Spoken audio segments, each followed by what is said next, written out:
কাৰ্যসূচী লাই খুঁটা স্থাপন এই অনুষ্ঠানলৈ আমি তেখেতক নিমন্ত্ৰণ জনাইছিলোঁ। তেখেতে আমাৰ নিমন্ত্ৰণ ৰক্ষা কৰি আমাৰ স্থলীত উপস্থিত হৈছে। তাৰ বাবে আমি তেখেতক ধন্যবাদ দিয়াৰ লগতে আমি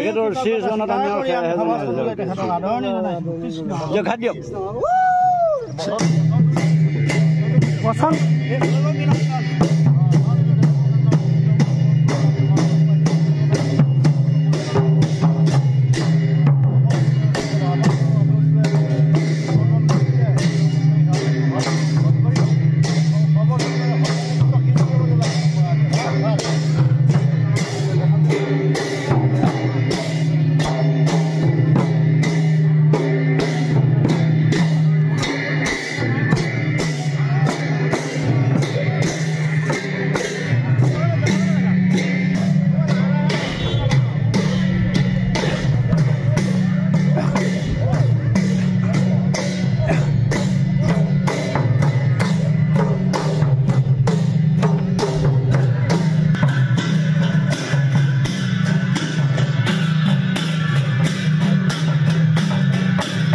সভাপতি দিলীপ চন্দ্ৰ দাসে মাননীয় ঢকুৱাখানাৰ বিশিষ্ট সাংবাদিক বুদ্ধিজীৱী মাননীয় কুশল গগৈ ডাঙৰীয়াদেৱ, মাননীয় সদৌ অসম মায়ামাৰ সাংস্কৃতিক সমাজৰ আৰু ঢকুৱাখানা ধেমাজি জিলা মাজুলী বা বিভিন্ন ঠাইৰ পৰা অহা বৰ গামবুঢ়াসকল, পাঠেকীসকল, ৰান্ধনীসকল আৰু হৌজি আৰু যুৱ বন্ধুসকল আৰু লগতে আমাৰ ধেমাজি জিলাৰ মায়ামা সংস্কৃতি সমাজৰ বিষয়ববীয়াসকল উদযাপন সমিতিৰ বিষয়ববীয়াসকল আমি আৰু এতিয়া সকলোখিনি হাত ধৰিবৰ কাৰণে মই মাননীয় গুৰু গোবিন্দ দাসক মাইক্ৰফোন আগবঢ়াইছোঁ। আমি ৰাইজক সকলো ৰাইজক অকণমান বহলকৈ পঢ়িবৰ কাৰণে অনুৰোধ জনাইছোঁ, কাৰণ আমি খুঁটাটো তুলিবলৈ যাওঁতে খুঁটাটো যথেষ্ট দীঘল আৰু খুব ওজনৰ, গতিকে নিৰাপদ দূৰত্ব অৱস্থান কৰিবলৈ সকলোৰে প্ৰতি আন্তৰিক অনুৰোধ জনাইছোঁ। আপোনালোকে অলপ পাছলৈ যাব, সেৱা কৰিছোঁ আপোনালোকৰ শ্ৰীচৰণত ধৰি। আপোনালোকে অলপ পিছলৈ যাব, আপোনালোকৰ শ্ৰীচৰণত প্ৰণাম জনাইছোঁ, যাতে এই সূতাটো যদি কেনেবাকৈ এইফালে আহি যায় ইয়াৰ দূৰত্বলৈ আপোনালোকে আঁতৰি যাওক।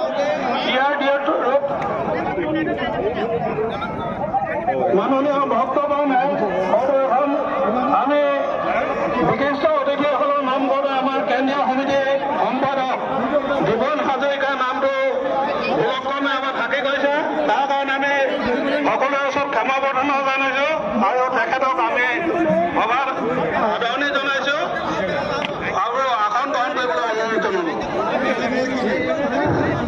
তাৰপিছত আজিৰ এই মাংগলিক অনুষ্ঠানটোত সমবেত হোৱা ভক্তপ্ৰাণ আই মাতৃসকল, যুৱক যুৱতীসকল, আমি ইতিমধ্যে লাই খুঁটাটো নীতি নিয়মৰ মাজেৰে প্ৰতিষ্ঠিত কৰিবলৈ ওলাইছোঁ। আমাৰ যিসকল গায়ন বায়নৰ মাজেৰে আমাৰ এই স্থানত উপবিষ্ট হৈছে তেখেতসকলক আমাৰ কাষতে সকলোৱে নিজৰ নিজৰ স্থিতি লৈ খাৰা হৈ এটা ঘাট পৰিৱেশন কৰিবৰ কাৰণে আমি অনুৰোধ জনাম। ইয়াৰ লগে লগে আইসকলে সূতা দাঙি দিয়াৰ লগে লগে তেখেতসকলে উৰুলি দিব লাগিব। আমাৰ